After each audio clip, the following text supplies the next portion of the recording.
இந்தமாதிரி டென்ஷனும் ஸ்ட்ரெஸ்ஸும் வந்தாலே ஆட்டோமேட்டிக்காக வந்து பாடி வந்து வீக் ஆகிடும். பாடி வீக் ஆனாலே ஆட்டோமேட்டிக்காக வந்து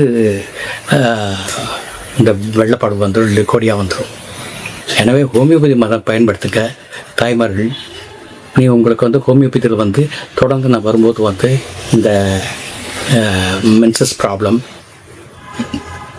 லாங் லாஸ்டிங் மென்சஸ்ஸு, அதில் மென்சஸே ஆகாமல் இருக்கிறது, இல்லை பியூபர்ட்டி ஆகாமல் இருக்கிறது, இல்லை டிஸ்மோனரியா வலி உள்ள மென்சஸ்ஸு, மாதவிடாய் வலி உள்ள மாதவிடாயி, அதே மாதிரி மெனரோஜியா லாங் லாஸ்டிங் மென்சஸ், அதாவது ஒரு 3 நாள் 5 நாளைக்கு பதிலாக 10 நாள் 15 நாள் போகிறது.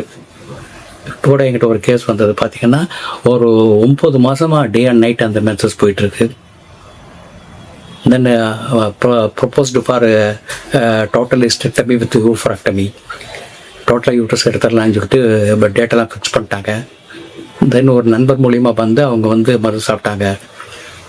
அந்த 9 மாத மென்சஸ், அந்த லாங் லாஸ்டிங் மென்சஸ், நிற்காத மென்சஸ்ஸு டே அண்ட் நைட்டு நிற்காமல் இருந்தது. அந்த ஓவர் நைட்டில் காலையில் ஃபோன் பண்ணுறாங்க, ஒரு 10 மணி ஈவினிங் ஒரு 7 மணிக்கு வந்தாங்க. மறுநாள் காலையில் ஃபோன் பண்ணுறாங்க 10 மணிக்கு பார்த்திங்கன்னா அந்த மென்சஸ் நின்றுடுச்சு அப்படிங்கிறாங்க. So one night it stopped, 9 months bleeding stopped. So இப்போ இது போன்ற நிறைய அற்புதங்கள் ஹோமியோபதியில் நடக்கும் இருக்குது. காரணம் அந்த மாதிரி அற்புதமான மருந்துகள் இருக்குது. அதை நீங்களாம் பயன்படுத்திங்க.